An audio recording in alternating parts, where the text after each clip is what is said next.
Rise and Shine scholars, how are you? I hope you are doing well. Well, scholars, in this edition, we will discuss tips and tricks to get a fully funded scholarship.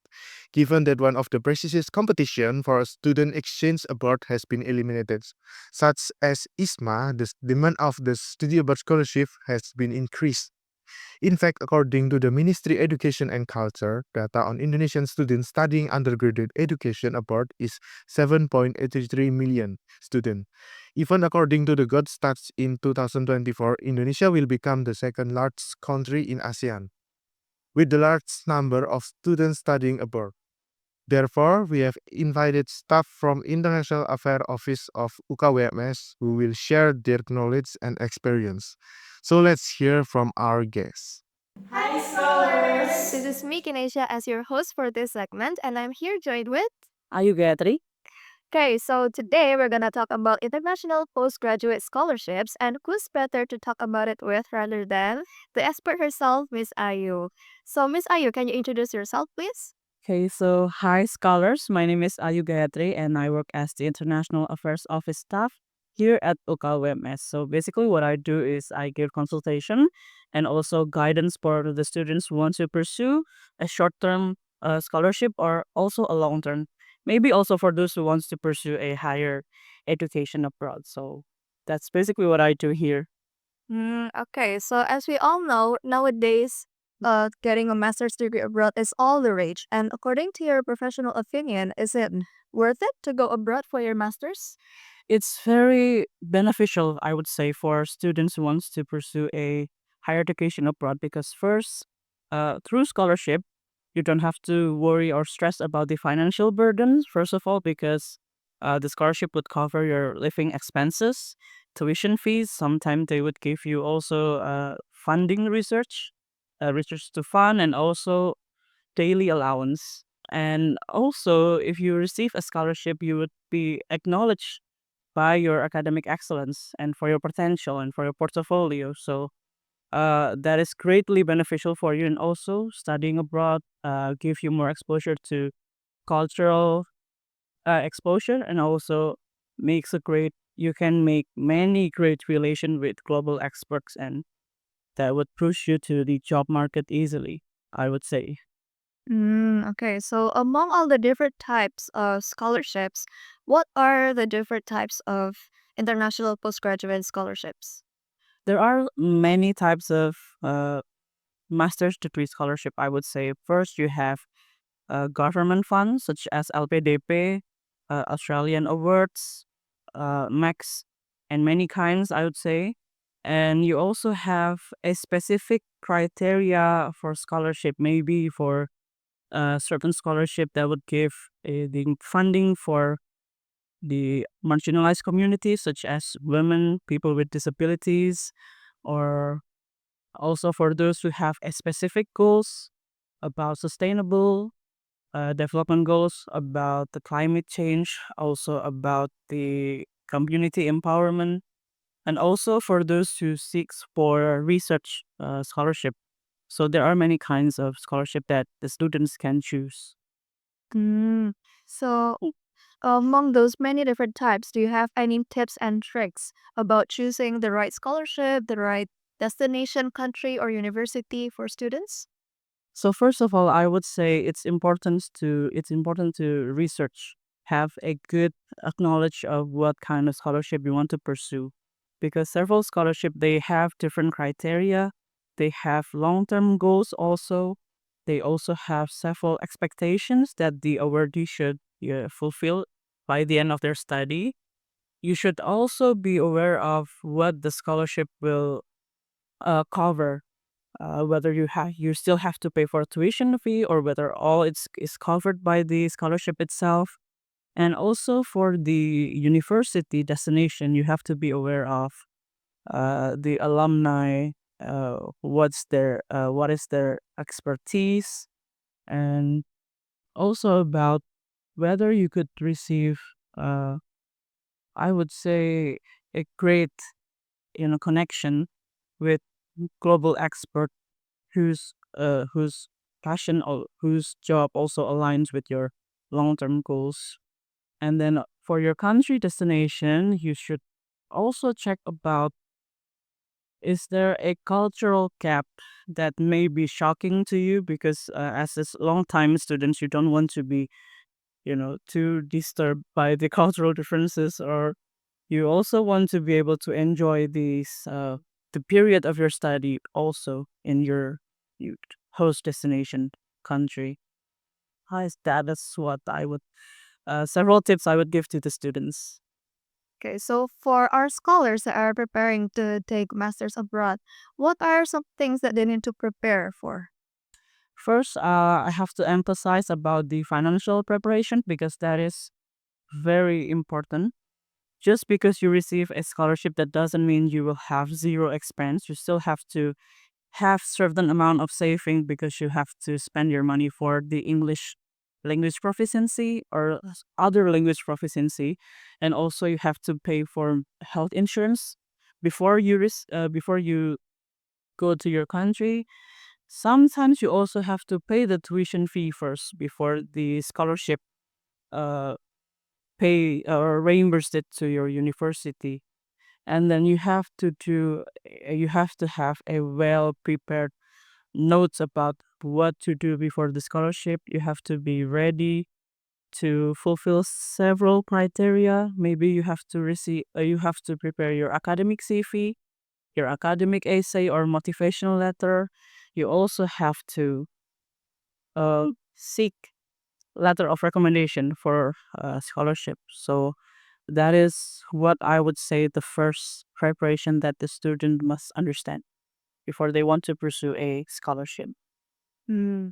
And what about for the undergraduate students that want to try a little bit of study abroad? Are there any opportunities like that? So, what I can say from my experience through working here in the International Affairs Office, there are several scholarship also. For example, we have TEP, that is Taiwan Experience Education Program, given by the Taiwan government for students who want to um, go to Taiwan for 1 semester or 2 semester. And we also have partnered with a few university in Canada, and the students would go there through um, Canada ASEAN. I'm not sure. It's quite a long name. I can check my phone first. It's a scholarship given by the Canada government called the Canada ASEAN Scholarship and Educational Exchanges for Development. So the short name would be SEED or SEEP. And we also have U to U exchange program. So basically, what we do is that if we have an MOU with a university abroad to have been our partner for a very long time, we could send our students there um, so that they could study there for a semester, maybe for a short term period, less than 2 months also, and they would cover their tuition fee, their housing expenses. They would also give them a daily allowance.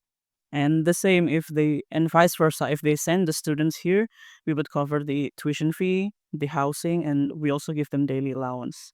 So that is also a great opportunities and option for UKWMS students who wants to try the experience of studying abroad without having to stay there for a very long time, just for the head start.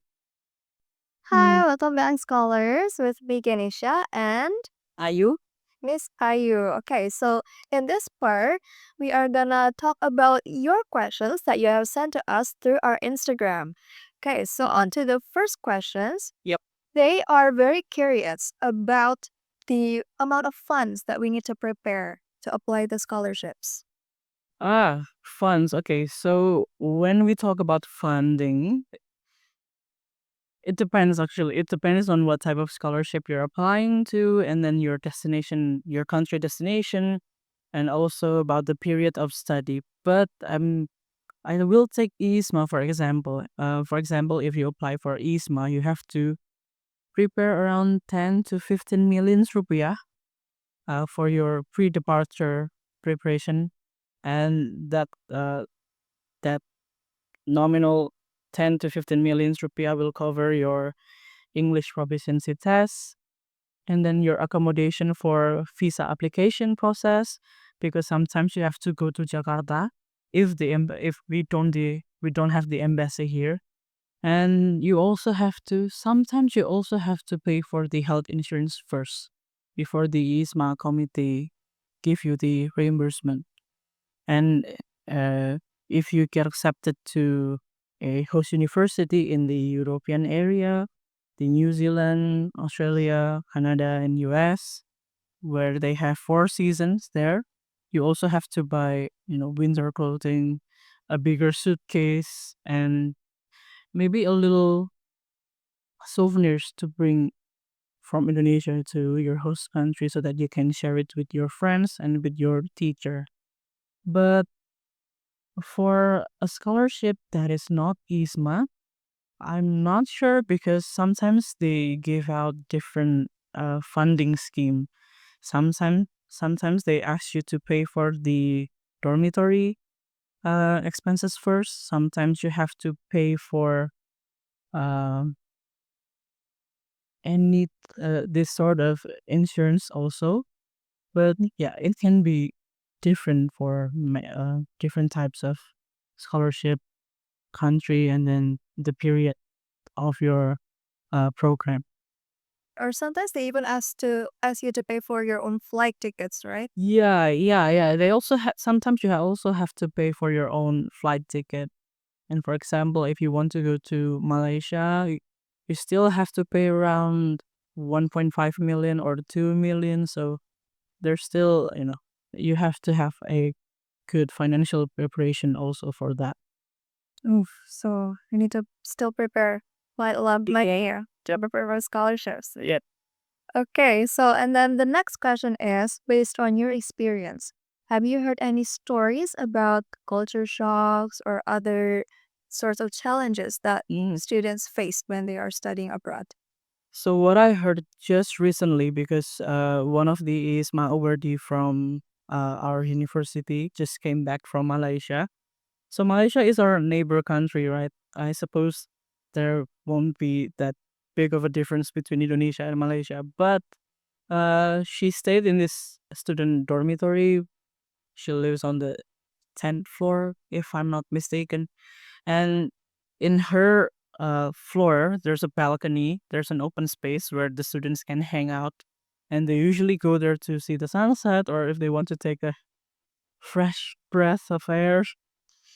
Um, they have monkeys all over their student dormitory. So they have monkeys, all types of monkeys, I believe, and then birds going around their building. So sometimes if they open the balcony door and they forgot to close it right away, the monkey will get into their student dormitory building, and the students will have to stay in their room until midnight because they have to wait for the monkeys to go out first, unless they won't be or if they want to be attacked by the monkey, then that's a different story. But that's quite shocking for the students. And also about the food, especially if you go to outside of the Asia, they have to bring their own seasoning for food because the food is bland. So Indonesia's food far more superior than, I have to say that. And then the academic expectation, of course. If you go outside with a scholarship, then the scholarship provider will ask you to fulfill a certain expectation about the scoring and also about your involvement in student communities with student activities also. And that can be quite shocking because each country and each university will have its own academic environment and academic approach, and also with the social norm, especially if you go to the west side of the world.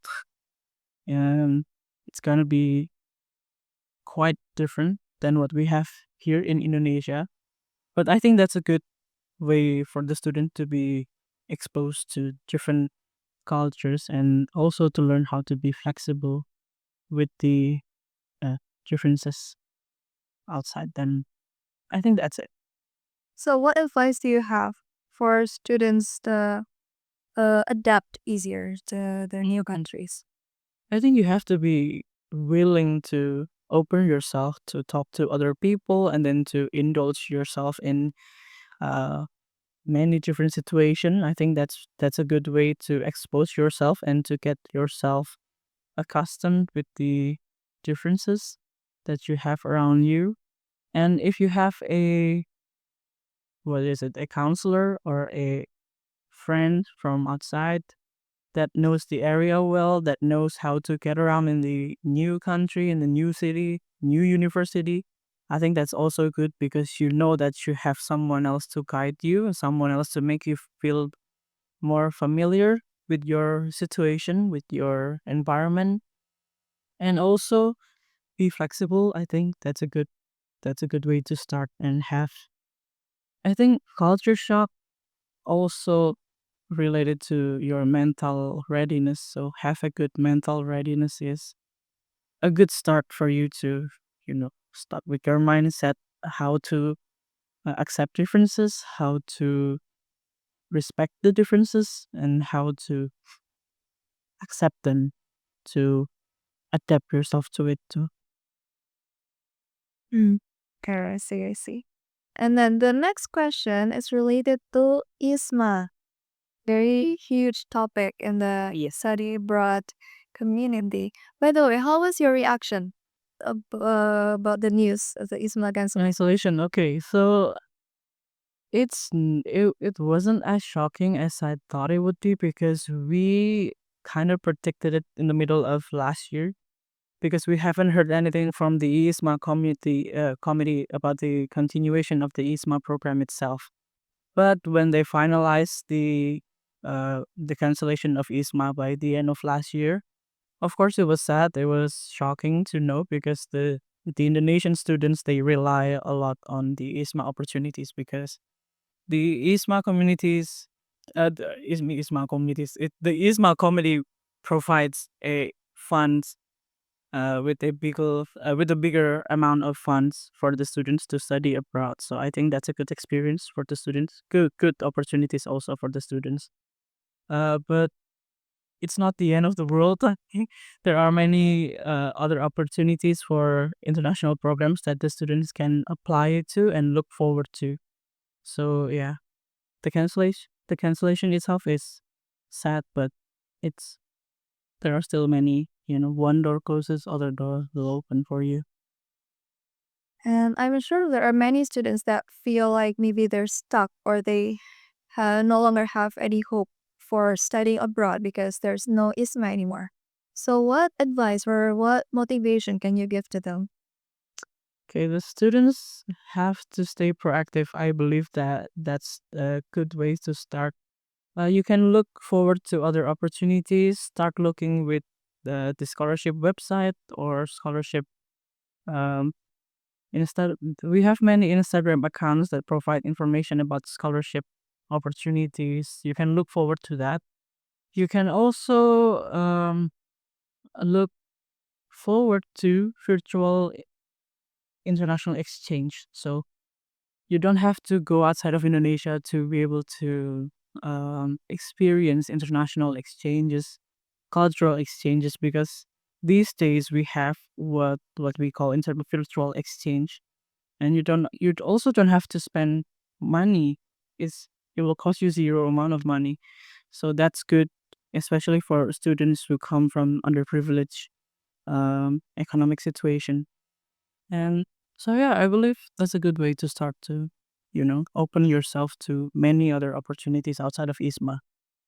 Oh, okay, so we should keep an eye out for virtual exchange opportunities there. Okay, and then to our last question, it's about how to keep up our commitments when you're studying abroad because like you mentioned earlier there are some like culture shocks, academic pressure, language barriers, that stuff. So how should students studying abroad keep up their commitments? Have a clear set of goals about what you want to do after you graduate and also what you want to achieve by the end of your study period. Um, that's the most important thing you know, to understand first place before you apply for an international program. Because with all the challenges, all the hurdles, sometimes it can be easy for you to feel unmotivated, to feel burnout, and to feel stressed out, and maybe you feel alone along the way. So having a clear set of goals will help you stay motivated about finishing what you started, and then find someone else to talk to. Have a counselor, have a friends, family, someone that you trust, someone who you can rely to, and know that you can talk to them about any kinds of difficulties that you have. And having a friend to listen to you is also good because you won't feel alone. And also take a break every once in a while. You can go outside and visit the tourist attraction, go to the malls, to some place where you can breathe a little better, some place away from your source of stress. And by stress I mean the campus maybe. That's good. And I do you have anything to add to that? Maybe something Maybe you can think of? I've seen that there are a lot of Indonesian university students communities. Okay. Yeah, yeah, yeah. PPI, I think PPI. We call it PPI, Persatuan Pelajar Indonesia. I think we call it that. But yeah, each country and each university will have that Indonesian community. So you can always go back to your root. You can feel like I'm going back to my home and speak my own language. So I believe, yeah, that's a good solution to keep you motivated. Yeah, maybe they can ease the homesickness a little bit. Yeah, for sure, for sure. Okay, and that's all for the questions for this segment. Once again, thank you so much, Miss Ayu, for sharing with us. So, scholars, what do you think? Do you feel more well prepared and excited for your study opportunity? Or do you have even more questions about it? But if you are an UKWMS student, you can visit the International Affairs Office, which is located on the second floor of Franciscus Building at the Denaya campus. The office has a significant role as a supporting unit to bridge international relationships between Universitas Katolik Widya Mandala Surabaya and global partners. Or maybe if you have any interest in stepping up your language skills, you can visit the Widya Mandala Language Institute.